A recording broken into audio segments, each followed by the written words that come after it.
Hello बच्चों। तो हम इस छोटी सी वीडियो के थ्रू रे ऑप्टिक्स को रिवाइज करने का प्रयास करेंगे।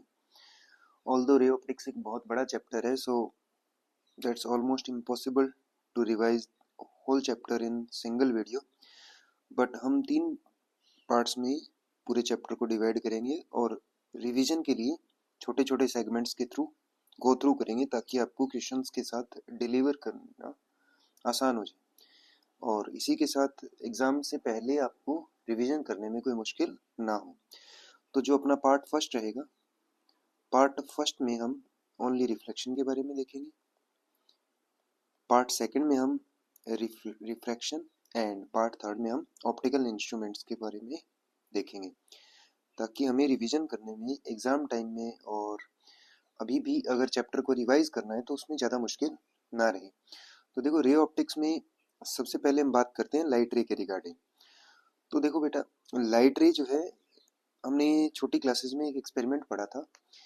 फॉर एग्जांपल 3 कार्डबोर्ड्स को रखा गया और उनके बीच एक एक होल बनाया गया और सामने एक कैंडल रखी गई, और कैंडल से आने वाली लाइट आंख तक, ऑब्जर्वर की आई तक तभी पहुंच पाती है जब वो तीनों कार्डबोर्ड्स एक दूसरे के आमने सामने रखी हो।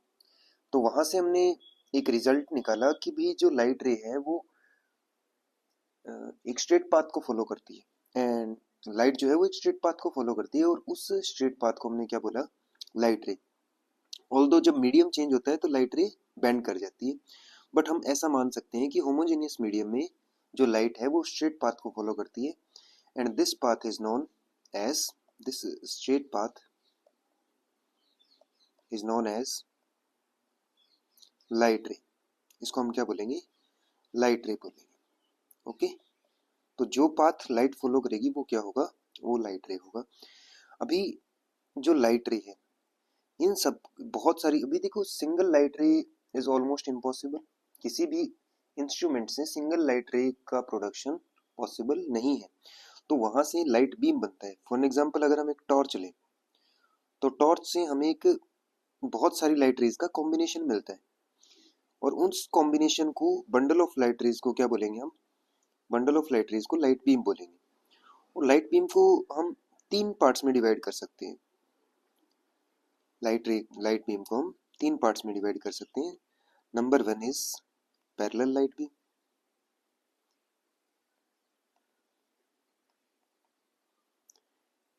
Number 2 is convergent light beam,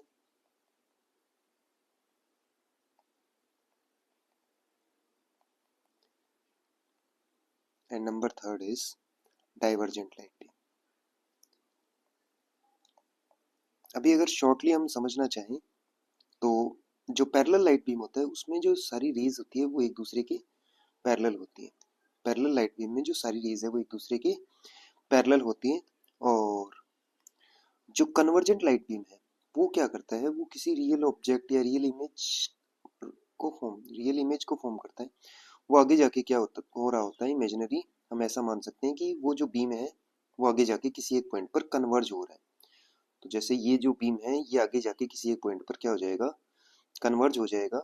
that means ये सारी रेज अगर हम इनको आगे की तरफ बढ़ाएं तो ये किसी एक पॉइंट पर अपने को मिलती हुई लगेगी। इसको हम क्या बोलेंगे, convergent light beam. And divergent में क्या होगा, फॉर एग्जांपल हम ऐसा मान सकते हैं कि किसी सोर्स से या फिर किसी पॉइंट से अगर लाइट रे ऐसे निकल रही है जैसे कि वो, जैसे जैसे डिस्टेंस बढ़े वैसे वैसे एक दूसरे से दूर होती जाए, तो इसको हम डाइवर्जेंट लाइट बीम बोलते हैं। तो इनको हम अगर पीछे की तरफ बढ़ाएं तो यहाँ पर एक, इस पॉइंट से हम ऐसा मान सकते हैं कि ये जो सारी रेज है ये इस पॉइंट से प्रोड्यूस हुई है। ठीक है, तो ये जो बीम है ये कैसा है, ये डाइवर्जेंट बीम है। जनरली हम ऐसा देखते हैं कि जो पैरेलल लाइट बीम होता है, जैसे मान लीजिए कोई बहुत दूर सोर्स है, फॉर एग्जांपल सन है, तो उससे जो लाइट बीम आ रहा है वो ऑलमोस्ट पैरेलल है।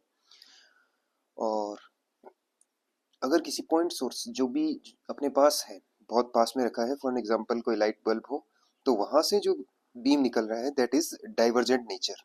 उस बीम का जो नेचर है वो कैसा है, डाइवर्जेंट नेचर है।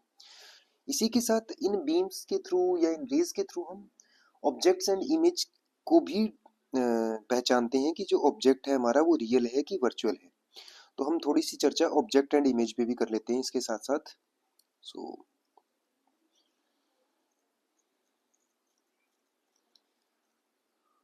तो हम इन दो टर्म्स का बहुत बार यूज करेंगे पूरे चैप्टर में, ऑब्जेक्ट एंड इमेज। देखो, जो भी लाइट रे किसी पॉइंट से इमर्ज होगी, या फिर हम ऐसा कह सकते हैं कि जो भी इंसिडेंट रेज होगी जो किसी सरफेस पे या तो रिफ्लेक्ट होंगी या रिफ्रैक्ट होगी, जिनका हम आगे एक्सप्लेनेशन पढ़ेंगे, वो जिस पॉइंट से भी आ रही होंगी वो पॉइंट क्या होगा, ऑब्जेक्ट। और जो भी रिफ्लेक्टेड और रिफ्रैक्टेड रेज है उनको क्या बोलेंगे हम, वो जिस पॉइंट पे मिलेंगी या अपने को मिलती हुई लगेंगी उस पॉइंट पर वो क्या बनाएंगी, इमेज बनाएंगी। अभी जो ऑब्जेक्ट है वो रियल भी हो सकता है एंड वर्चुअल भी हो सकता है। अभी आप बोलोगे सर ऑब्जेक्ट वर्चुअल कैसे हो सकता है? फॉर एग्जांपल देखो, अपने अगर दो पैरेलल मिरर्स रखते हैं और उसमें ऑब्जेक्ट रखें, उनके बीच ऑब्जेक्ट रखें, तो हम ऐसा देखते हैं कि दोनों मिरर से इनफाइनाइट नंबर ऑफ इमेजेस बनती है। तो जो फर्स्ट इमेज बनी वो तो चलो ठीक है, ऑब्जेक्ट से सीधा इमेज बन गई, बट जो सेकंड इमेज बनी उन पैरेलल मिरर्स में, वो कैसे बनी? वो जो फर्स्ट इमेज थी वो एज ए ऑब्जेक्ट बिहेव किया, ऑल्दो वहां पर कोई ऑब्जेक्ट नहीं है, बट वो ऑब्जेक्ट कैसा होगा, वर्चुअल ऑब्जेक्ट होगा। तो रियल ऑब्जेक्ट जब भी किसी पॉइंट से डाइवर्जेंट रेज निकलती है, कैसी रेज निकलती है, डाइवर्जेंट लाइट बीम निकलता है, तो वो beam Okay, I found this on the web.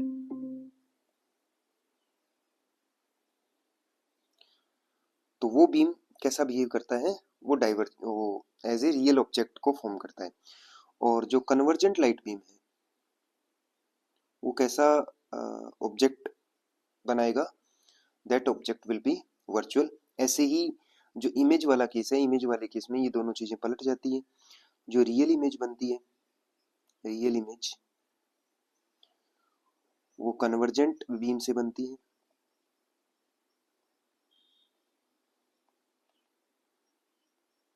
और जो वर्चुअल इमेज है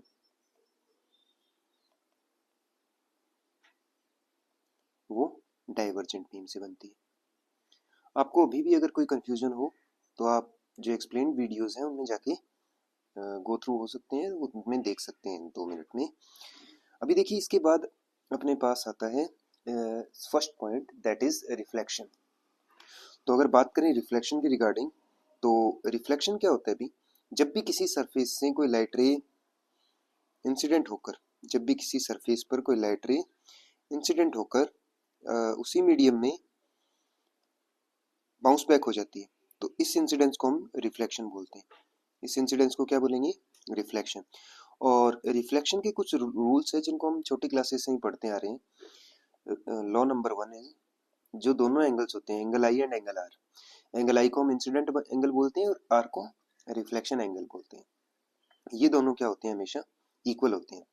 एंड सेकेंड पॉइंट क्या है, जो आने वाली रे है दैट इज इंसिडेंट रे, जाने वाली जो रे है दैट इज रिफ्लेक्टेड रे, और ये जो इमेजिनरी परपेंडिकुलर है इंसिडेंट पॉइंट पे, ये नॉर्मल है। तो ये जो तीनों है ना, तीनों कौन, incident ray, reflected ray and normal, वो ये तीनों के तीनों एक ही प्लेन में होते हैं। That means incident ray, reflected ray and normal lie in the same plane. Same plane में लाई करने का मतलब, जैसे फॉर एग्जांपल हमारे पास कोई भी सरफेस है, जैसे ये जो बोर्ड आपको नजर आ रहा है, इसके सरफेस में ऐसा कभी नहीं होगा कि कोई लाइट रे इस सरफेस में आ रही है और वो इस सरफेस रिफ्लेक्शन के बाद इस सरफेस से बाहर आ जाए, नहीं। इनमें से अगर दो किसी एक प्लेन में है, फॉर एग्जांपल इंसिडेंट रे और नॉर्मल किसी एक प्लेन में है, तो रिफ्लेक्टेड रे भी उसी प्लेन में होगी। क्लियर है?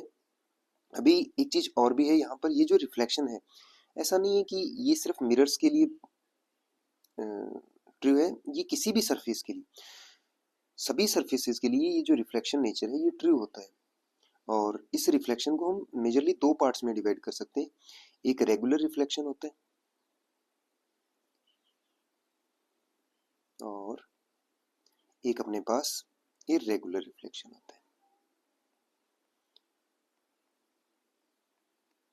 रेगुलर रिफ्लेक्शन के अंदर जो भी रेज है जिस सीक्वेंस में आ रही है, फॉर एग्जांपल ये कोई मिरर है अपने पास और इस मिरर पे कुछ रेज है जो एक सीक्वेंस में आ रही है, जो इंसिडेंट रेज है वो किसी एक सीक्वेंस में आ रही है, मिरर या फिर कोई भी सरफेस है। इस सरफेस पे जिस सीक्वेंस में ये जो रेज है ये इंसिडेंट होती है, उसी सीक्वेंस में ये क्या हो जाती है, रिफ्लेक्ट हो जाती है। दैट मीन्स इनका सीक्वेंस जो है वो सेम बना रहता है। तो यहाँ पर ये जो रे है ये इधर रिफ्लेक्ट हो गई, ये रे रिफ्लेक्ट हो गई, ये रे रिफ्लेक्ट हो गई। तो ये जो रेज है ये आगे जाके क्या फॉर्म कर देंगी, ये जो रेज है ये आगे जाके इमेज फॉर्म कर देगी। बट इरेगुलर रिफ्लेक्शन वाले केस में क्या होता है, फॉर एग्जांपल अपने पास कोई रफ सरफेस है, अगर रफ सरफेस है तो वहां पर जितनी भी इंसिडेंट रेज है वो सारी की सारी आफ्टर रिफ्लेक्शन इधर उधर बिखर जाएंगी, क्योंकि सबका जो इंसिडेंट एंगल है वो अलग अलग है। अगर सबका इंसिडेंट एंगल अलग अलग है तो सबका रिफ्लेक्शन एंगल भी ऑब्वियसली अलग अलग होगा, और अगर रिफ्लेक्शन एंगल अलग अलग होगा तो वो क्या होंगी, वैसे आफ्टर रिफ्लेक्शन बिखर जाएंगी। तो ये किसी भी इमेज को फॉर्म नहीं कर पाएंगे अच्छे से। तो ये कैसा रिफ्लेक्शन है, दिस इज इरेगुलर रिफ्लेक्शन। तो हम इस चैप्टर में जो भी रिफ्लेक्शन के रिगार्डिंग पढ़ेंगे वो ओनली हम रेगुलर रिफ्लेक्शन के बारे में पढ़ेंगे, इरेगुलर के बारे में नहीं पढ़ेंगे। बस हाँ, यहाँ पर भी जो लॉज है वो फॉलो होते हैं। ये लॉ सिर्फ एक सिंगल पॉइंट के लिए वैलिड है, ऐसा कुछ भी नहीं है कि भाई ये एक सीक्वेंस में ही रिफ्लेक्ट हो तभी रिफ्लेक्शन होता है। रिफ्लेक्शन कैसे भी हो सकता है। इसके अलावा कुछ और चीजें भी है जो अपने को ध्यान रखनी होती है रिफ्लेक्शन के अंदर। यहाँ पर जो दोनों तरफ मीडियम है वो सेम है, जो इंसिडेंट रे और रिफ्लेक्टेड रे का जो मीडियम है वो सेम है। मीडियम क्या है, सेम है। तो यहाँ पर जो भी लाइट रे का लैम्डा है उसमें कोई चेंज नहीं आता, लैम्डा में कोई चेंज नहीं आता, स्पीड में भी कोई चेंज नहीं आता, क्योंकि सेम मीडियम है। और फ्रीक्वेंसी जो है दैट डिपेंड्स ऑन सोर्स, में ये वेव वाले चैप्टर में पढ़ते हैं। फ्रीक्वेंसी जो है वो किस पे डिपेंड करती है, सोर्स पे डिपेंड करती है, तो इसमें भी कोई चेंज नहीं आएगा। तो यहाँ पर ये जो तीनों फैक्टर्स हैं, या फिर हम ऐसा बोल सकते हैं कि पैरामीटर्स ऑफ वेव, इनमें कोई चेंज नहीं आता है। हाँ, यहाँ पर जो फेज है वो इन्वर्स हो जाता है, तो फेज चेंज यहाँ पर पाई आता है, but in lambda v and nu या फिर एफ जो भी फ्रीक्वेंसी है उसमें कोई चेंज नहीं आता। क्लियर है। तो नेक्स्ट टॉपिक देखिए अपने पास है image formation from plane mirror. अगर हम इमेज फॉर्मेशन के बारे में बात करें तो हम एक छोटे से एनिमेशन के थ्रू समझते हैं इसको, जो कि आपको ओ फिजिक्स पे अवेलेबल हो जाएगा। यहाँ पर देखिए जैसे ये ऑब्जेक्ट है और सामने मिरर रखा है, सामने क्या रखा है, मिरर रखा है। तो अगर हम इस मिरर को थोड़ा सा एक्सटेंड करें, देखो ये ऑब्जेक्ट है अपने पास ब्लू वाला, और रेड वाली क्या है अपने पास, इमेज।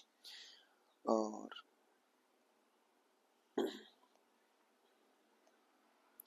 रेड वाली अपने पास इमेज है।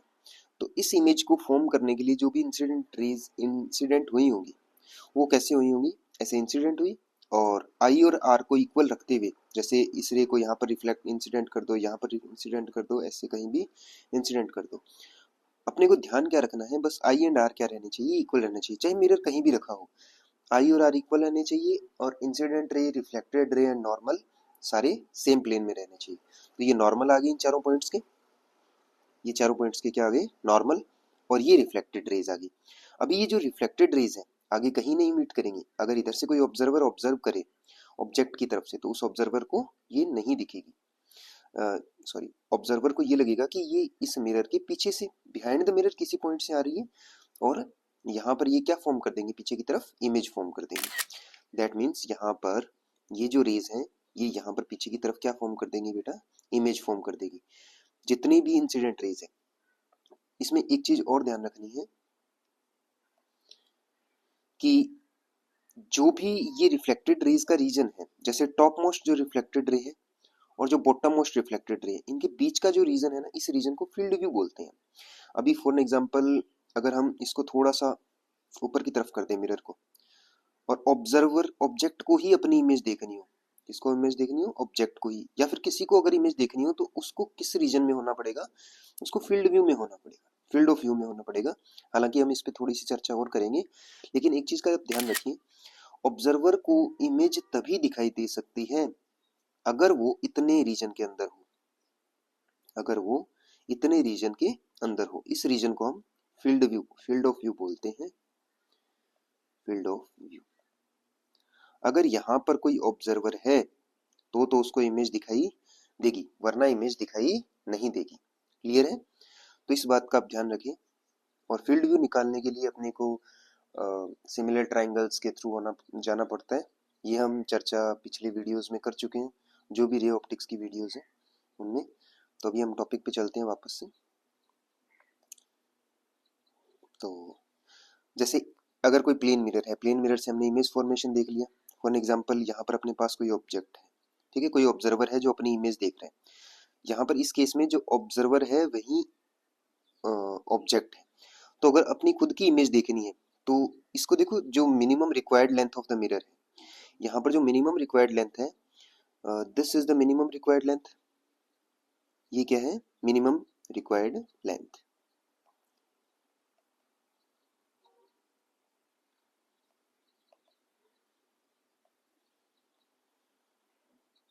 और ये जो मिनिमम रिक्वायर्ड लेंथ है, ये जनरली जब ये जो मिनिमम रिक्वायर्ड लेंथ है, ये जो ऑब्जर्वर है इसकी हाइट की हाफ होती है। दैट मीन्स h/2 हमेशा। जब ऑब्जर्वर ही ऑब्जेक्ट हो, सिर्फ उसी केस में ये क्या होती है? हाफ होती है। और ये जो ग्राउंड से जो डिस्टेंस है, ग्राउंड से जो डिस्टेंस है इसकी, इसको बोलते हैं पोजीशन ऑफ द मिरर। क्या बोलते हैं? पोजीशन ऑफ मिरर, जिसकी कैलकुलेशन आप सिमिलर ट्रायंगल्स के थ्रू कर सकते हैं। और मिनिमम रिक्वायर्ड लेंथ की कैलकुलेशन भी आप सिमिलर ट्रायंगल्स के थ्रू कर सकते हैं। इसके अलावा अगर ऑब्जर्वर अलग हो, ऑब्जेक्ट अलग हो, उस केस में क्या होगा? फॉर एग्जांपल अपने पास जैसे कोई ये ऑब्जेक्ट है, एक इलस्ट्रेशन के थ्रू समझते हैं हम इसको। जैसे मान लेते हैं कि, एक मिनट मैं इसको थोड़ा मिनिमाइज कर देता हूँ।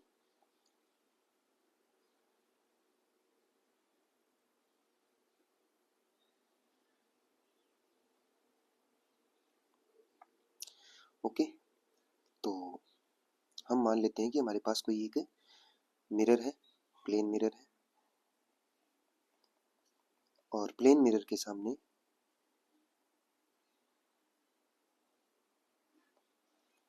कोई ऑब्जेक्ट रखा हुआ है।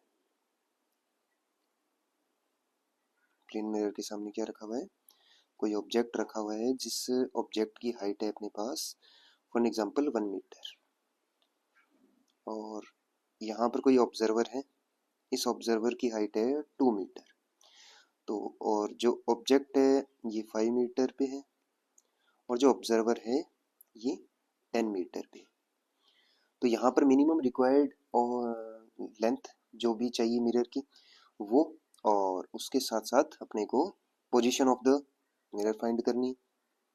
तो अपने को क्या करना पड़ेगा? देखो, अपने को इसकी इमेज बनानी पड़ेगी, और हमें पता है कि जो भी इमेज बनती है, इमेज के अंदर जो डिस्टेंस है ऑब्जेक्ट का और इमेज का, जैसे ये जो डिस्टेंस है ये किसका है? ऑब्जेक्ट का डिस्टेंस है। फॉर एग्जांपल ये अगर x हो तो ये भी x होता है। हाँ, दोनों अपोजिट साइड होते हैं, तो जिधर से रेज आती है उस तरफ वाली जो डिस्टेंस है वो नेगेटिव लेते हैं, तो ये -x है और ये +x है।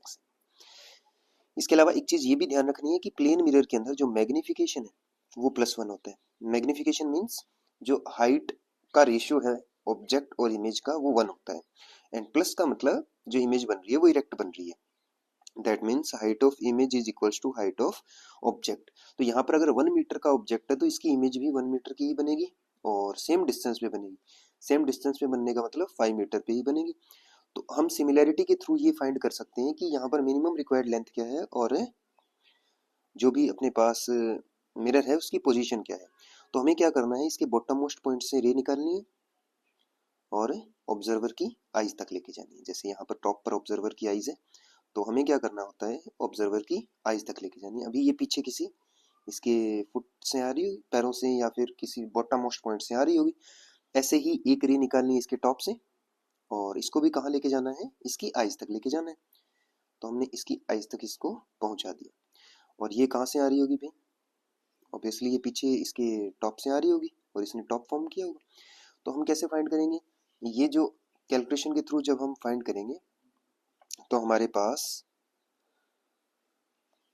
ये जो पोजीशन है ये 2/3 निकल के आता है। कैसे, फॉर एग्जाम्पल ये x है, तो यहाँ पर ये जो बड़ा ट्राइंगल है और जो ये छोटा ट्राइंगल है, ये दोनों ट्राइंगल सिमिलर है।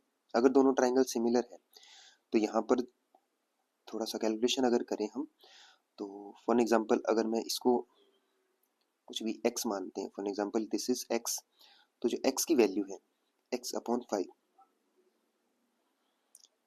तो हमारे पास यहाँ पर फॉर एग्जाम्पल हम इसको अगर x माने, इसको अगर x माने, तो x की जो वैल्यू है यहाँ पर हम ऐसा लिख सकते हैं x/5, x/5 is equals to 2/15। तो यहाँ से अपने पास x की वैल्यू जो है वो कितनी निकल के आएगी, 2/3। ऐसे ही आप एक ट्राइंगल और देख सकते हो, जैसे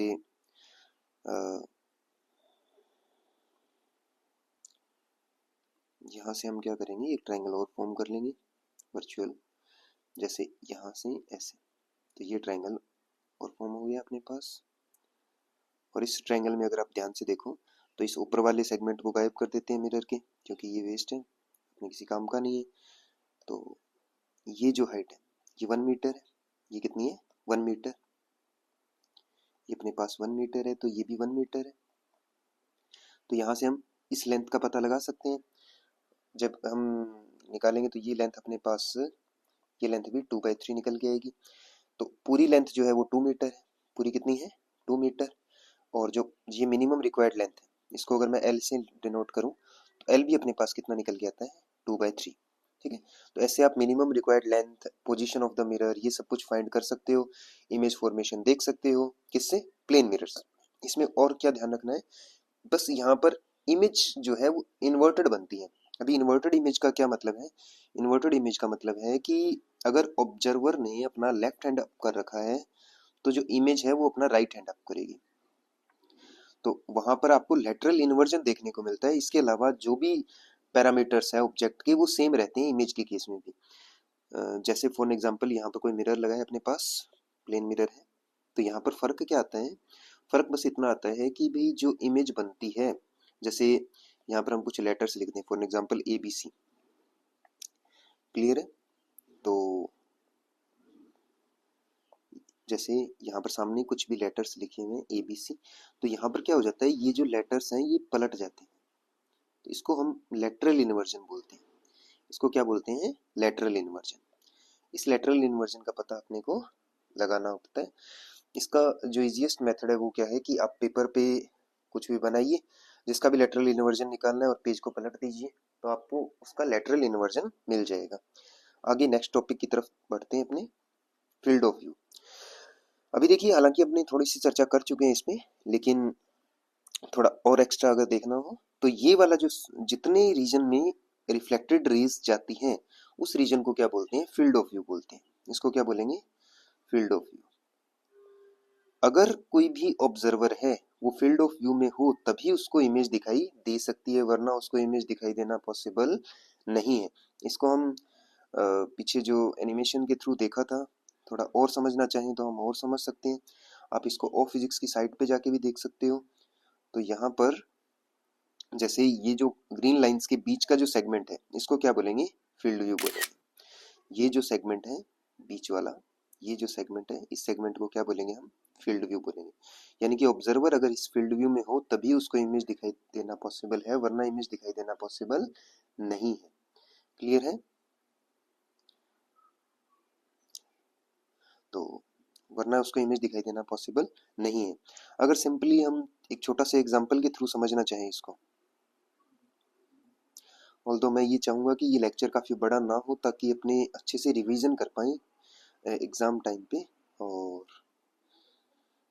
लेकिन हम छोटा सा एक इलस्ट्रेशन देख लेते हैं, क्योंकि इस पे क्वेश्चंस आए हुए हैं पीछे भी, जेई मेन में भी और नीट में भी। तो इसमें करना क्या है अपने को, जो भी ऑब्जेक्ट है, फॉर एग्जांपल ये ऑब्जेक्ट है, ये मिरर है, क्या करना है अपने को, ऑब्जेक्ट से जो रेज है उनको मिरर के टॉप मोस्ट पॉइंट पे, ये जो ऑब्जेक्ट है इससे टॉप मोस्ट पॉइंट पे रे डालनी है और बॉटम मोस्ट पॉइंट पे रे डालनी है और इनको रिफ्लेक्ट करवा देना है। क्या कर देना है, इनको रिफ्लेक्ट करवा देना है, top most and bottom most वाली रेज को। और पीछे की तरफ यहाँ पर क्या बन जाएगी, इमेज बन जाएगी। और इस इमेज का जो फील्ड ऑफ व्यू है वो क्या होगा, इस इमेज का दिखने का जो रीजन है वो क्या होगा। फॉर एग्जांपल जैसे यहाँ पर कोई ऑब्जर्वर है, यहाँ पर कोई ऑब्जर्वर है तो उसको इमेज दिखाई देगी। यहाँ पर कोई ऑब्जर्वर है, अगर मान लीजिए फॉर एग्जांपल ये कोई O2 है और ये O1 है, तो ये जो इमेज है ये O1 को दिखाई देगी, यानी कि फर्स्ट ऑब्जर्वर को दिखाई देगी, लेकिन सेकंड ऑब्जर्वर को दिखाई देना पॉसिबल नहीं है, क्योंकि ये सिर्फ उसी को दिखाई देगी जहां पर रिफ्लेक्टेड रेज जा रही होगी, जिस रीजन में रिफ्लेक्टेड रेज पहुंचेंगी। क्लियर है, आगे बढ़ते हैं। नेक्स्ट देखते हैं डेविएशन। डेविएशन देखिए क्या होता है, जो भी यहाँ पर देखो अपने एक डायग्राम बनाया हुआ है, डायग्राम के अंदर फर्स्ट जो डायग्राम है उसमें हमें सिंगल मिरर से डेविएशन देखना है, और जो सेकंड डायग्राम है उसमें हमें डबल मिरर से डेविएशन देखना है। तो डबल मिरर से डेविएशन देखने की सिंपल एक ट्रिक बता दूंगा। तो देखिए सिंगल मिरर वाले की बात करें अगर, तो सिंगल मिरर से अपने को पता है कि ये जो रे है यहाँ पर ये इंसिडेंट रे है, अभी इसका ओरिजिनल पाथ ये था, लेकिन ये अपने पाथ से डेविएट होगी, ये अपने पाथ से क्या होगी, डेविएट होगी, और जितने एंगल से ये डेविएट हुई ना इसको डेविएशन एंगल बोलते हैं। इसको क्या बोलते हैं बेटा, डेविएशन एंगल। और डेविएशन एंगल की जो कैलकुलेशन देखो, इसका ओरिजिनल पाथ ये जो, अगर पूरे एंगल की बात करें यहाँ पर, अगर हम इस पूरे एंगल की बात करें तो ये पूरा एंगल है पाई, और अगर डेल्टा की बात करें जो डेविएशन आया है वो कितना आया है, पाई माइनस, अगर पूरा पलट जाती तो पाई, और यहाँ पर जो डेविएशन आया है वो कितना आया है, pi minus i plus r. जो डेविएशन आया वो कितना आया, pi minus i plus r, और हमें पता है आई और आर इक्वल होते हैं, so we can write pi minus 2i और पाई माइनस 2r। क्लियर है, यहाँ पर जो मिनिमम डेविएशन होगा, अगर मिनिमम डेविएशन की बात करें तो मिनिमम डेविएशन तब होता है जब जो आई है वो 90 डिग्री हो, आई 90 हो, उस केस में जो डेविएशन है वो ऑलमोस्ट, जो डेविएशन है वो जीरो होता है। डेविएशन क्या होता है, जीरो। इस कंडीशन को हम ग्रेजिंग इंसिडेंस बोलते हैं। क्या बोलते हैं, ग्रेजिंग इंसिडेंस।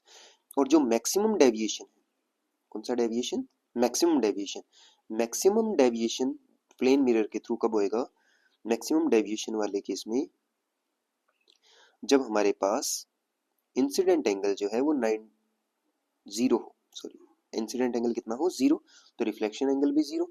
तो यहाँ पर जो डेल्टा की मैक्सिमम वैल्यू निकल के आती है वो पाई आएगी, कितनी आएगी, पाई आएगी। जैसे इन दोनों केसेस को हम सिंपली डायग्राम के थ्रू समझ सकते हैं।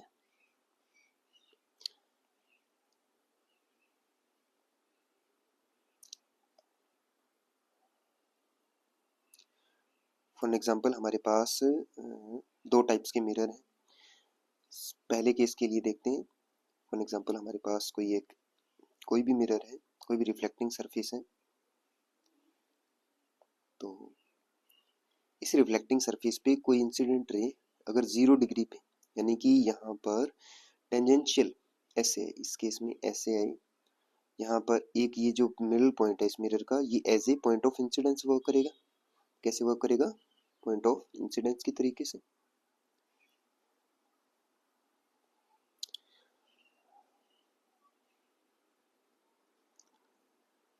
तो यहाँ पर नॉर्मल के साथ जो एंगल है, नॉर्मल के साथ जो एंगल है आई कितना है, यहाँ पर i is 90 and r is also 90, i is 90 and r is also 90। इस कंडीशन को हम ग्रेजिंग इंसिडेंस बोलते हैं।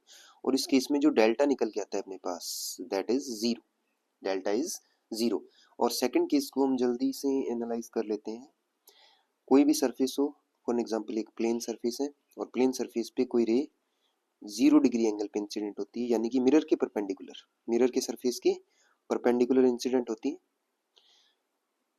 और अगर परपेंडिकुलर इंसिडेंट होगी तो आई जीरो, सो आर भी जीरो। तो ये जो केस है ये कौन सा है, ये मिनिमम डेविएशन का केस है। ये कौन सा केस है, मिनिमम, सॉरी मैक्सिमम डेविएशन का केस है। ये कौन सा केस है? Maximum deviation. यहाँ पर जो रेज लाइट रे थी वो ऐसे पैरेलली आगे जा रही थी, लेकिन ये कितना घूम गई? पाई घूम गई। अभी डेविएशन में एक क्लॉकवाइज एंड एंटी क्लॉकवाइज का भी पता ध्यान रखना होता है। फॉर एग्जांपल ये जो डायरेक्शन है दिस इज एंटी क्लॉकवाइज, और यहाँ पर क्लॉकवाइज एंटी क्लॉकवाइज का कोई फर्क नहीं पड़ेगा। और अगर ये रे इधर घूम गई होती इस केस में इधर, सो हम लिखते क्लॉकवाइज, तो यहाँ पर जो डेल्टा है पाई माइनस टू आई और पाई माइनस टू आर, इसकी डायरेक्शन क्या है? Anti clockwise. क्लियर है? तो ये सारी बातें थी सिंगल मिरर के लिए। ये किससे डेविएशन देख रहे थे हम? सिंगल मिरर के लिए डेविएशन देख रहे थे। तो अगर हम बात करें डबल, जनरली हमें दो मिरर से रिफ्लेक्शन के बाद डेविएशन पूछा जाता है। ये दिया जाता है कि दो मिरर्स हैं as given in the figure, और यहाँ पर दो reflection, find the deviation after two reflection. तो आपको सिंपली क्या करना है, यहाँ पर जो डेविएशन होता है, जैसे कुछ भी इंसिडेंट एंगल हो, ये जो डेविएशन है ये इंसिडेंट एंगल से फ्री होता है। तो यहाँ पर जो डेविएशन है दो रिफ्लेक्शन के बाद, after two reflection, after two reflection, तो टू रिफ्लेक्शन के बाद जो डेविएशन आता है वो डायरेक्टली टू थीटा आता है। क्या आता है? Two theta. और जो डेविएशन की डायरेक्शन है वो भी इंपॉर्टेंट है। अभी देखो डेविएशन की डायरेक्शन कैसे निकालेंगे, अगर अपने को m1 से m2 की तरफ क्लॉकवाइज जाना पड़े तो डायरेक्शन क्लॉकवाइज होगी, और अगर एंटी क्लॉकवाइज जाना पड़े तो डायरेक्शन एंटी क्लॉकवाइज होगी। देखिए कैसे, यहाँ पर ये m1 है, ये m2 है, तो m1 किसको बोलेंगे? जिस पे पहले इंसिडेंस होगी। m1 यानी कि फर्स्ट मिरर किसे बोलेंगे? जहां पर फर्स्ट इंसिडेंस होगी, पहले इंसिडेंस होगी। और m2 किसको बोलेंगे? जहां पर सेकंड टाइम, दूसरी बार इंसिडेंट होगी। तो यहाँ पर जो डेल्टा है वो क्या आएगा? टू थीटा आएगा। अभी अपने को m1 से m2 की तरफ जाने के लिए कैसे घूमना पड़ रहा है? Anti clockwise. कैसे घूमना पड़ रहा है? Anti clockwise. सो यहाँ पर जो डायरेक्शन आएगी वो क्या आएगी? एंटी क्लॉकवाइज आएगी। तो डायरेक्शन यहाँ पर क्या आएगी? Anticlockwise. या फिर आप इसको ऐसा भी लिख सकते हो, delta is equals to two pi minus two theta clockwise. तो ये दोनों आंसर ही सही है। क्लियर है? तो two pi minus two theta clockwise या फिर टू थीटा एंटी क्लॉकवाइज। ऐसे ही अगर मिरर पहले m2 पे इंसिडेंट होती फिर m1 पे इंसिडेंट होती तो जो डायरेक्शन है वो चेंज हो जाती, लेकिन डेविएशन सेम रहता। क्लियर है? नेक्स्ट देखिए, number of images from mirror. अभी देखिए इसमें जो फर्स्ट केस है इसके अंदर हमारे पास दो पैरेलल मिरर्स हैं, और सेकंड केस में इंक्लाइन मिरर्स हैं। अभी पैरेलल मिरर्स से जो इमेजेस बनती हैं वो इनफाइनाइट, नंबर ऑफ इमेजेस जो है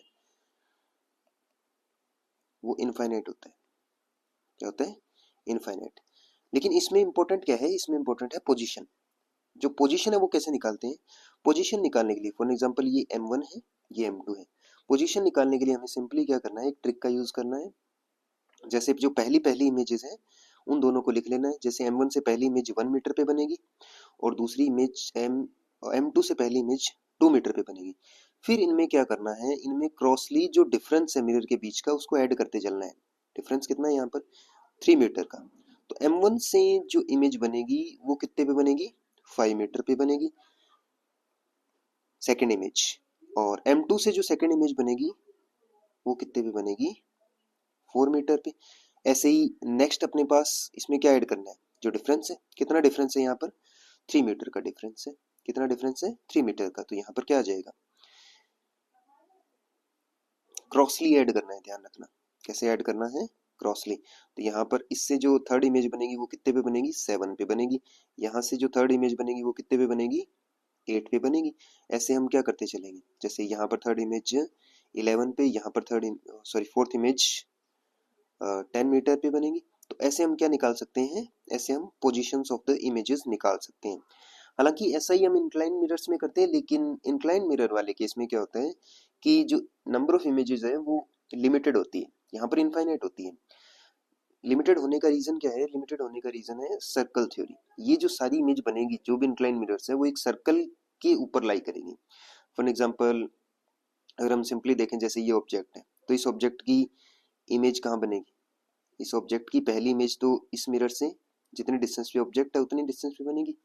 यानी कि जैसे थीटा पे है तो थीटा पे इमेज बन गई, इधर कितने एंगल पे बनी? थीटा पे बनी, यहाँ पे इमेज बन गई, और ऐसे ही अगर सॉरी थीटा डैश, और इधर से ये थीटा डैश है, मान लेते हैं कि उधर अल्फा है, तो यहाँ पर कितने पे बनेंगे, यहाँ पर भी जो फर्स्ट इमेज बनेगी वो भी अल्फा पे बन जाएगी। ऐसे इमेजेस बनती जाएंगी और एक टाइम पर ये इमेजेस बनना बंद हो जाएंगी, क्योंकि जो इमेज है वो दूसरे मिरर के बिहाइंड पहुंच जाती है। ठीक है, तो इसको हम नाम देते हैं सर्कल थ्योरी। लेकिन अपने को इतने डेप्थ में नहीं जाना, फॉर मेंस एंड नीट अपने को क्या है, डायरेक्ट ही हम एक रिजल्ट याद रखते हैं कि जो नंबर ऑफ इमेजेस होती है ना, वहां पर दो केस बनते हैं। जो भी थीटा है उसको 360 में डिवाइड करो तो अपने को दो टाइप्स के नंबर मिल सकते हैं। कौन कौन से? एक नंबर मिलेगा अपने को कैसे, 360 में थीटा का डिवीजन करने पर कुछ भी। तो हमें क्या करना है, नंबर ऑफ इमेजेस के लिए, नंबर ऑफ इमेजेस के लिए हमें क्या करना है कि अगर ये नंबर अपने को इवन मिलता है, कैसा नंबर मिलता है, इवन, तो यहाँ पर जो नंबर ऑफ इमेजेस होती है वो हमेशा क्या होती है, वो m-1 होती है। और अगर अपने को ऑड नंबर मिलता है तो यहाँ पर जो नंबर ऑफ इमेजेस हैं वो m-1 होती है उस केस में अगर ऑब्जेक्ट जो है वो बाइसेक्टर पे रखा हो। बाइसेक्टर का मतलब थीटा बाय 2 पे। कहाँ पे रखा हो, थीटा बाय 2 पे। ये कब लगाना है, अगर जो ऑब्जेक्ट है वो बाइसेक्टर पे हो। अगर बाइसेक्टर पे ना हो तब ऑड वाले केस में हमें क्या करना है, जो नंबर ऑफ इमेजेस है वो m के इक्वल होती है। तो अपने को सिंपली ये ध्यान रखना है। हाँ, एडवांस के अंदर जो IIT एडवांस का एग्जाम है वहां पर अपने को ये जो नंबर है, ऐसा भी हो सकता है, पॉसिबिलिटी है कि ये नंबर इंटीजर ही ना आए। इस केस में तो जैसे ओड इवन इंटीजर आ रहा है, अगर फ्रैक्शन में आ जाए उस केस में हमें सर्कल थ्योरी का यूज करना होता है, जिसके बारे में हम किसी अन्य वीडियो में चर्चा करेंगे। आगे चलते हैं। ऐसे ही देखो, वेलोसिटी ऑफ इमेज एक टॉपिक और है, velocity of image in plane mirror. For example हमारे पास कोई ऑब्जेक्ट है जो मिरर की तरफ चल रहा है और हमें पता है कि जितनी स्पीड से ये ऑब्जेक्ट चलता है उतनी स्पीड से ही इमेज चलती है मिरर की तरफ, लेकिन ओनली एक्स डायरेक्शन में। जो इनकी वाई डायरेक्शन है, ऑब्जेक्ट की वाई डायरेक्शन और जो इमेज की वाई डायरेक्शन है, इमेज ऑब्जेक्ट की वाई डायरेक्शन में वेलोसिटी और इमेज की जो वाई डायरेक्शन में वेलोसिटी है वो सेम रहती है। ऑब्जेक्ट की वाई डायरेक्शन में वेलोसिटी इमेज की वाई डायरेक्शन में वेलोसिटी की क्या रहती है, सेम रहती है। बट ऑब्जेक्ट की एक्स डायरेक्शन में वेलोसिटी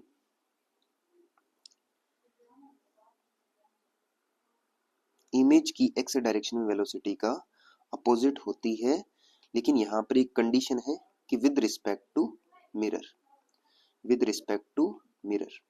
यहाँ हमें रिलेटिव वेलोसिटी का कॉन्सेप्ट लगाना पड़ेगा और रिलेटिव वेलोसिटी से हमारे पास जो एक्स डायरेक्शन के लिए वेलोसिटी आती है for x direction, only for x direction, y direction में सेम रहेगी। एक्स डायरेक्शन के अंदर जो वेलोसिटी आएगी, तो जो वेलोसिटी ऑफ इमेज आती है that is equals to 2 into velocity of mirror minus velocity of object. और यहाँ पर जो भी वैल्यूज है वो वेक्टर फॉर्म में रखनी है अपने को, क्लियर है। तो और यहाँ पर कुछ भी मिरर की वेलोसिटी है, फॉर एग्जांपल vm है, तो ये क्या आएगी, वेलोसिटी ऑफ इमेज आएगी। और जो रिजल्टेंट फाइनल वेलोसिटी है वो क्या आएगी, vx, v डैश जो है वो क्या आएगी, जो भी इमेज की फाइनल वेलोसिटी है वो क्या आएगी, x डायरेक्शन वाली वेलोसिटी प्लस y डायरेक्शन वाली वेलोसिटी का रिजल्टेंट, क्लियर है। तो ऐसे हम क्या निकाल लेंगे, फाइनल वेलोसिटी निकाल लेंगे। इसके अलावा कई एग्जांपल्स, कई क्वेश्चंस में अपने को ये भी पूछा जाता है कि अगर कोई ऑब्जेक्ट क्लॉकवाइज या एंटी क्लॉकवाइज घूमे, तो देखो क्लॉकवाइज और एंटी क्लॉकवाइज यानी कि एंगुलर वेलोसिटी है वो मिरर के अंदर सेम रहती है। अभी ऐसा तो है नहीं कि मिरर वाला ज़्यादा चक्कर लगा लेगा ऑब्जेक्ट से, ऐसा पॉसिबल नहीं है। तो एंगुलर वेलोसिटी सेम रहती है, बट हाँ डायरेक्शन का जो ऑब्जर्वेशन है वो अपने को विजुअलाइजेशन के थ्रू करना पड़ेगा, क्लियर है। इसके बाद जो नेक्स्ट टॉपिक आता है दैट इज स्फेरिकल मिरर। अभी स्फेरिकल मिरर हमने 10th से बहुत बार पढ़ा होता है। आप इनका इमेज फॉर्मेशन के जो भी रे डायग्राम्स हैं उनके अंदर गो थ्रू हो सकते हो, उनको थोड़ा अच्छे से समझ लेना, क्योंकि उनको समझे बिना कंप्लीटली इसको अच्छे से समझ पाना पॉसिबल नहीं है। तो देखो स्फेरिकल मिरर हमारे पास दो टाइप के हैं। एक कोई स्फीयर है जिसका सेंटर जो है यहाँ पर है, और यहाँ पर जो दोनों मिरर्स हैं, एक मिरर में हमने इनर सरफेस को रिफ्लेक्टिंग सरफेस बनाया है और दूसरे मिरर में हमने आउटर सरफेस को रिफ्लेक्टिंग सरफेस बनाया है।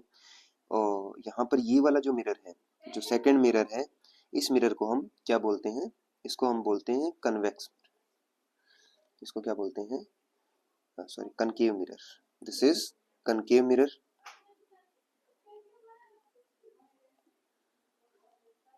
और ये जो है इसको क्या बोलते हैं, कन्वेक्स मिरर। क्लियर है? तो यहाँ पर हमारे पास दो टाइप्स के मिरर है, कन्वेक्स एंड कनकेव। इस स्फीयर का जो सेंटर है इसको सेंटर ऑफ कर्वेचर बोलेंगे, और जितनी भी इसकी ओपनिंग होती है इसको अपर्चर बोलते हैं।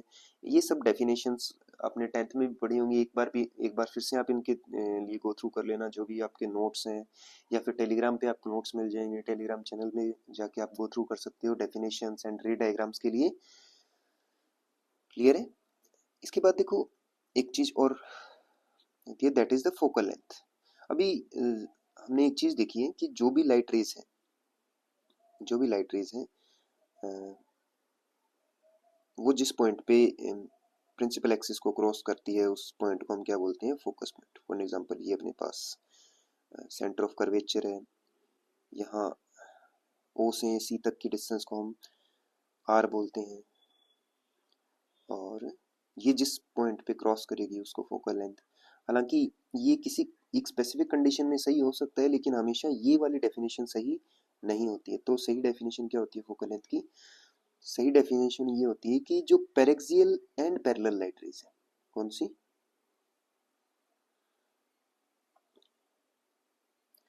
पेरेक्सियल एंड पैरेलल लाइट रेज,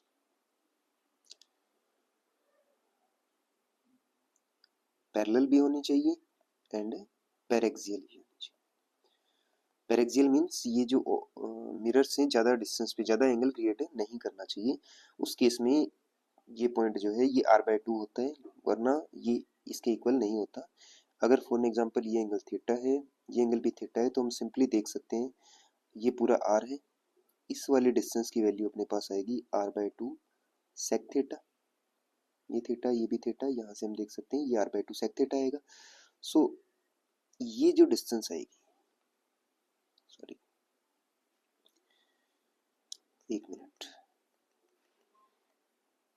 यहाँ पर ये जो डिस्टेंस आती है जिस पॉइंट पे ये क्रॉस करेगा, ये जो डिस्टेंस है, अगर फॉर एग्जांपल इसको मैं किसी भी f से डिनोट करूँ, तो ये जो f है ये अपने पास r माइनस r/2 सेक थीटा आता है।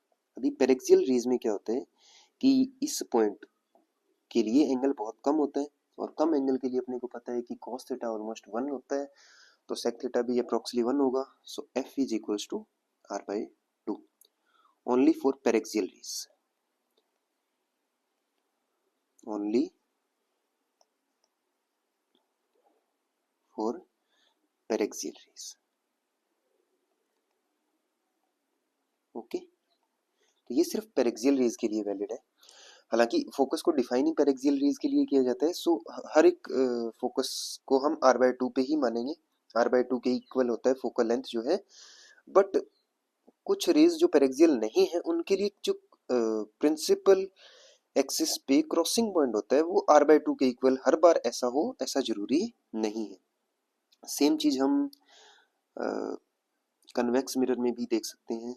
जो भी कन्वेक्स मिरर है उसमें जो रेज आती हैं पेरेक्सियल एंड पैरेलल, वो रेज किसी आफ्टर रिफ्लेक्शन ये क्या हो जाती है, डाइवर्ज हो जाती है, और डाइवर्ज होके इनको अगर पीछे की तरफ हम इंक्रीज करें तो ये किसी एक पॉइंट पे अपने को मीट करती हुई लगेंगी, और उस पॉइंट को हम क्या बोलते हैं, इस मिरर का focus point. This is the focus point. ऐसा ही इसमें कनकेव मिरर वाले केस में भी, कनकेव मिरर में भी यहाँ पर क्या होगा, अगर हम जल्दी से देखें, जैसे यहाँ पर कोई भी अपने पास एक कनकेव मिरर है, ये कनकेव मिरर का प्रिंसिपल एक्सिस,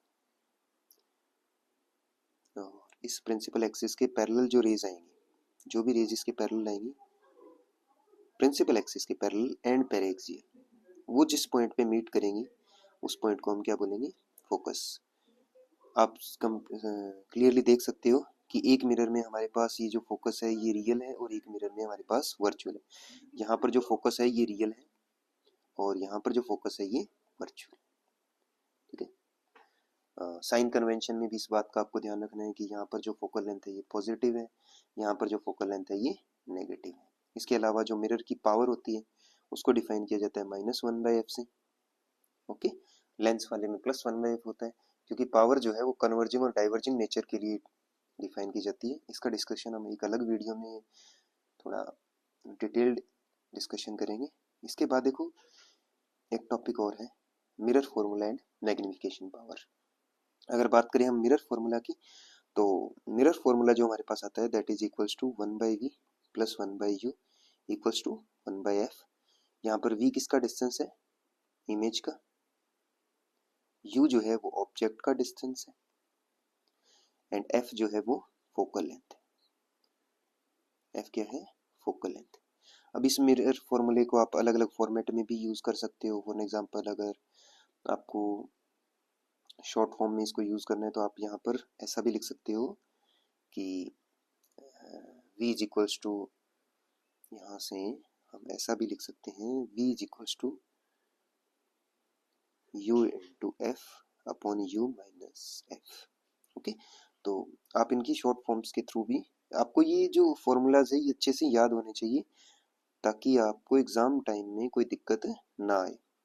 जैसे जैसे आपको रिक्वायरमेंट हो वैसे वैसे आप इनको यूज कर सकें। ओके ओके, इसके अलावा एक मैग्निफिकेशन पावर भी डिफाइन की जाती है। मैग्निफिकेशन पावर में हम क्या करते हैं, magnification power is equals to height of image upon height of object. Mirror के लिए जो मैग्निफिकेशन पावर है वो आती है अपने पास -v/u, और यहाँ पर जो नेगेटिव सिंबल है ये जो भी इमेज बनेगी उसके ओरिएंटेशन को दिखाएगी। अगर हमारे पास मैग्निफिकेशन पावर जो है वो नेगेटिव आती है दैट मीन्स यहाँ पर जो इमेज बनेगी वो इन्वर्टेड बनेगी ऑब्जेक्ट के कंपैरिजन में, और अगर पॉजिटिव आती है तो इरेक्ट बनेगी ऑब्जेक्ट के कंपैरिजन में। इसके अलावा हम रे डायग्राम्स के थ्रू होकर हम और अच्छे से एनालाइज कर सकते हैं इन चीज़ों को। तो मैग्निफिकेशन पावर, इसके अलावा एक मैग्निफिकेशन और भी डिफाइन किया जाता है। इस मैग्निफिकेशन को बोलते हैं हम ट्रांसवर्स मैग्निफिकेशन। Transverse magnification. इसके अलावा एक लॉन्गिट्यूडिनल मैग्निफिकेशन भी होता है।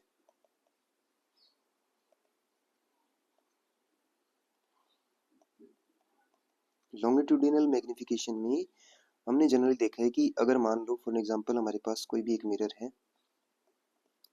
उसके सामने अगर हम कोई ऑब्जेक्ट रखें, इसके सामने अगर हम कोई ऑब्जेक्ट रखें, जैसे ये कोई मिरर है, इसके सामने हमने एक ऑब्जेक्ट रखा जिसकी कुछ लेंथ है, एक्सटेंशन है, लेंथ ऑफ ऑब्जेक्ट।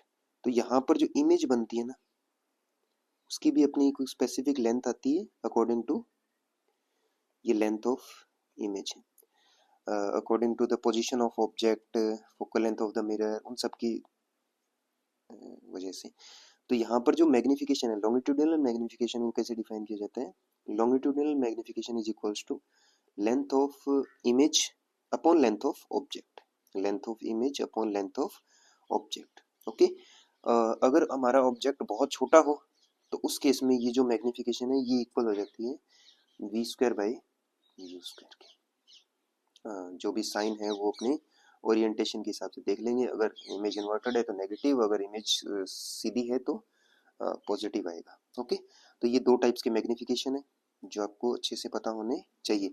इस केस में देखो आपको क्या करना है, अगर मान लो ऑब्जेक्ट का साइज है वो बड़ा हो तो हमें क्या करना है, इस पॉइंट के लिए जैसे फॉर एग्जांपल ये इसका एक पॉइंट है, ये इसका दूसरा पॉइंट है, ये पहला है ये दूसरा है, इस पहले पॉइंट की इमेज फॉर एग्जांपल यहाँ बन गई, दूसरे की यहाँ बन गई। तो पहले पॉइंट के लिए हम क्या पहले पॉइंट के लिए हम इमेज का डिस्टेंस फाइंड कर लेंगे, दूसरे पॉइंट के लिए इमेज का डिस्टेंस फाइंड कर लेंगे। जो भी ऑब्जेक्ट की लेंथ आएगी, लेंथ ऑफ इमेज जो भी आएगी अपने पास वो क्या आ जाएगी, v2 - v1 आ जाएगी। यहाँ से लेंथ ऑफ इमेज आएगी और लेंथ ऑफ ऑब्जेक्ट कैसे आएगी, u2 माइनस u1 और u1 माइनस u2 जैसे भी दिया हो। तो ऐसे हम क्या निकाल सकते हैं, लॉन्गिट्यूडिनल मैग्नीफिकेशन। ओके, अभी बात करते हैं velocity of image in spherical mirror. तो स्फेरिकल मिरर के अंदर जो वेलोसिटी का फैक्टर है, यहाँ पर जो भी मैग्नीफिकेशन पावर है उसके थ्रू हम निकाल सकते हैं। तो जो वेलोसिटी है, फॉर एग्जांपल ये अपने पास कोई मिरर है, यहाँ पर भी हमारे पास दो टाइप्स की वेलोसिटी आएगी, एक तो लॉन्गिट्यूडिनल और दूसरी ट्रांसवर्स। लॉन्गिट्यूडिनल की वजह से और एक ट्रांसवर्स की वजह से। सिंपली हम देख सकते हैं कि लॉन्गिट्यूडिनल वाली जो वेलोसिटी या फिर जो वाई डायरेक्शन की वेलोसिटी है, कौन सी वेलोसिटी, वाई डायरेक्शन की वेलोसिटी है, वो वाई डायरेक्शन वाले फैक्टर्स की वजह से आएगी, और जो एक्स डायरेक्शन वाली वेलोसिटी है वो एक्स डायरेक्शन वाले फैक्टर्स की वजह से आएगी। अभी एक्स डायरेक्शन वाली जो वेलोसिटी है वो किसकी वजह से आएगी, एक्स डायरेक्शन वाले फैक्टर्स की वजह से, that is longitudinal magnification, longitudinal magnification. और जो वाई डायरेक्शन की वेलोसिटी है वी वाई, ये किसकी वजह से आएगी, ट्रांसवर्स मैग्निफिकेशन।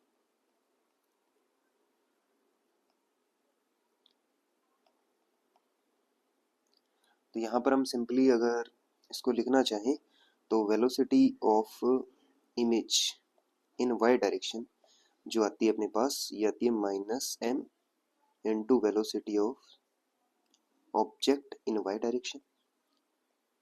और जो velocity of image in x direction आती है, ये आती है अपने पास m square velocity of object in x direction. Okay, तो इन फॉर्मूलाज को, ये v जो है ये इमेज का डिस्टेंस नहीं है भी, यहाँ पर v जो है वो वेलोसिटी को इंडिकेट कर रहा है। और ये जो भी वेलोसिटी आती है ना, ये विद रिस्पेक्ट टू मिरर आती है, ये भी ध्यान रखना। यानी कि अगर हमारे पास ये मिरर भी चले तो उससे मिरर को भी हम रिलेटिव वेलोसिटी के थ्रू ऐड करेंगे, ये आती है with respect to mirror. Clear है। इसके अलावा अगर हम u एंड v का ग्राफ देखें, मैं कन्वेक्स मिरर के लिए बना देता हूँ, कनकेव मिरर के लिए आप अपने आप बनाना। जैसे एक तो अपने पास 1/v एंड 1/u का ग्राफ होता है, और एक अपने पास v एंड u का ग्राफ होता है। तो अगर हम कनकेव कनकेव के लिए बना लेते हैं, कनकेव मिरर के लिए देखें, और concave concave mirror concave mirror के लिए अगर हम 1/v एंड 1/u का देखें, 1/v and 1/u, 1/v and 1/u, अपने को पता है कि कनकेव मिरर के लिए जो 1/v प्लस 1/u है, यानी कि जो भी मिरर फॉर्मूला है that is equals to -1/f, क्योंकि यहाँ पर फोकल लेंथ जो है वो क्या होती है, नेगेटिव। तो इसको हम थोड़ा सा ऐसे भी लिख सकते हैं कि 1/v is equals to -1/f -1/u, या फिर अगर हम इसको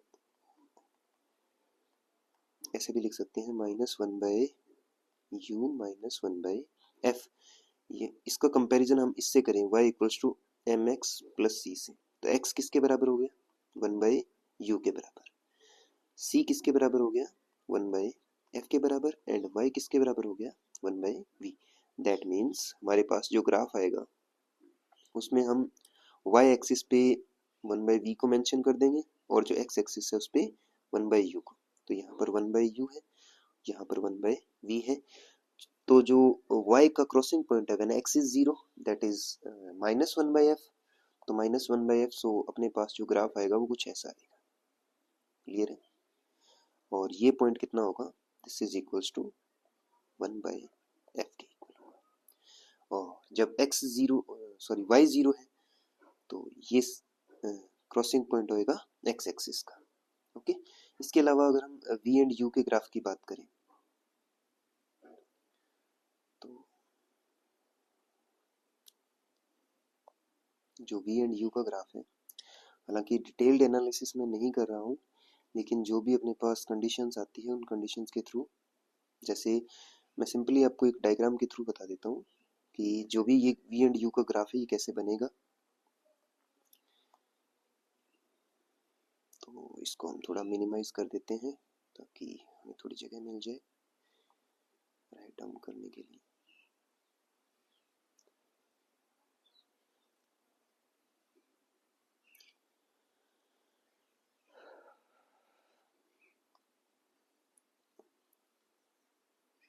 जैसे यहाँ पर मैं एक इमेज फॉर्मेशन कर ही देते हैं, चलो अपने डायग्राम के थ्रू। मान लेते हैं कि ये अपने पास कोई मिरर है, दैट इज कनकेव मिरर। कौन सा है? Concave mirror. और ये कनकेव मिरर के लिए प्रिंसिपल एक्सिस आ गया, और अलग अलग पॉइंट्स को नाम दे देते हैं। फॉर एग्जांपल ये फोकस पॉइंट है, ये रेडियस ऑफ कर्वेचर है जो 2f के इक्वल होता है, सेंटर ऑफ कर्वेचर है, यहाँ पर ये डिस्टेंस r है। मान लेते हैं कि इधर से कोई ऑब्जेक्ट आ रहा है।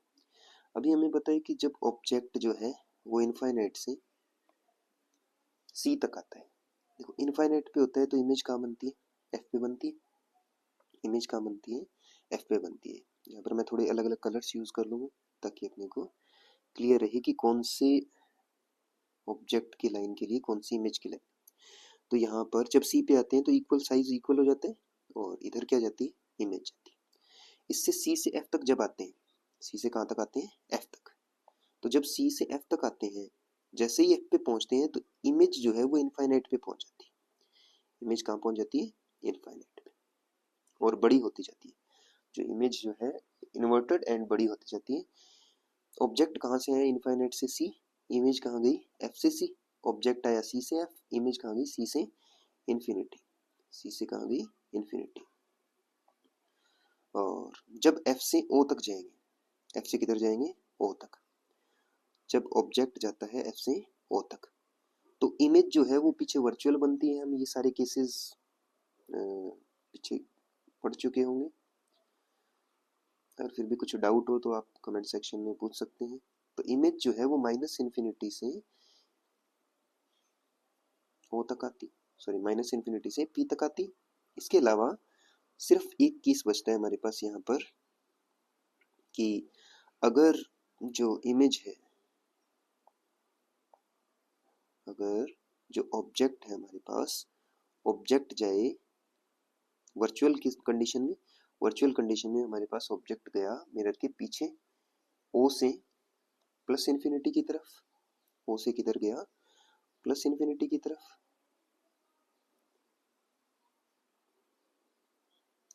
तो जो इमेज है वो सिर्फ एक जगह बची है, वहां पर इमेज आ जाएगी। यहाँ पर क्या आ जाएगी? इमेज आ जाएगी। ओके, तो ये जो लाइन है ये किसका है? इमेज का। और ये जो लाइन है ये किसका है? ऑब्जेक्ट का। इसका अगर ग्राफ प्लॉट करना चाहें तो हम सिंपली देख सकते हैं कि जैसे ये अपने पास y एक्सिस आ गया, ये अपने पास x एक्सिस आ गया, ये x एक्सिस है, इधर y एक्सिस है। x एक्सिस पे हमें u को मेंशन करना है और y एक्सिस पे v को मेंशन करना है। तो यहाँ पर जो फोकल लेंथ आती है वो नेगेटिव आती है। सो हमें फोकल लेंथ यानी कि u की किसी एक वैल्यू के लिए नेगेटिव होना पड़ेगा। तो यहाँ पर हमारे पास जो ग्राफ आएगा वो कुछ यूं आएगा।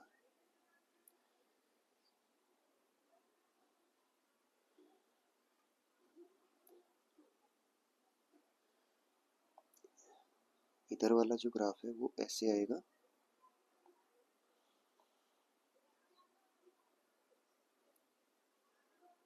और जो इधर वाला ग्राफ है वो कुछ ओरिजिन से होके निकलेगा। यानी कि जब इमेज पोल पे, ऑब्जेक्ट पोल पे पहुंचता है तो इमेज भी पोल पे पहुंच जाती है, ऐसा कुछ।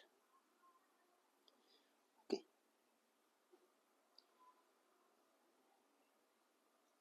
यहाँ पर हम अच्छे से देख सकते हैं कि जब u की वैल्यू माइनस इन्फिनिटी है तो v की वैल्यू माइनस एफ है। u की वैल्यू जब अपने पास f हुई यानी कि माइनस एफ हुई तो v की वैल्यू माइनस इन्फिनिटी होगी। v की वैल्यू क्या होगी? Minus infinity. अभी यहाँ पर एक डिसकंटिन्यूटी आती है ग्राफ में। यहाँ पर दो वैल्यूज आती है अपने पास, plus infinity and minus infinity. तो y की दो वैल्यूज आएंगी y एक्सिस वाले की, यानी कि v की, माइनस एफ के लिए, माइनस एफ के लिए plus infinity and minus infinity. इसके अलावा इस केस में हमारे पास जैसे जैसे ऑब्जेक्ट जो है u की जो वैल्यू है वो इन्फिनिटी की तरफ जाती है, तो जो v है वो किधर जाता है, माइनस एफ की तरफ। ओके, और ये जो पॉइंट है ये 2f, यहाँ से अगर ये डिस्टेंस मेंशन करें 2f है, ये f है, ये जो डिस्टेंस है ये f है, और ये जो डिस्टेंस है जहाँ पर u और v इक्वल है ये 2f है। ओके, तो आपको इस वीडियो के थ्रू कुछ हेल्प मिलेगी, सो आप यहाँ से रिवाइज कर सकते हो। इसके अलावा अगर एनालिसिस डिस्कशन करना है तो आप कमेंट सेक्शन में ज़रूर बताइए, तो अपने थोड़ा एनालिसिस डिस्कशन भी हर एक पॉइंट पे कर लेंगे। नेक्स्ट वीडियो में हम रिफ्रैक्शन पे चर्चा करेंगे। ओके।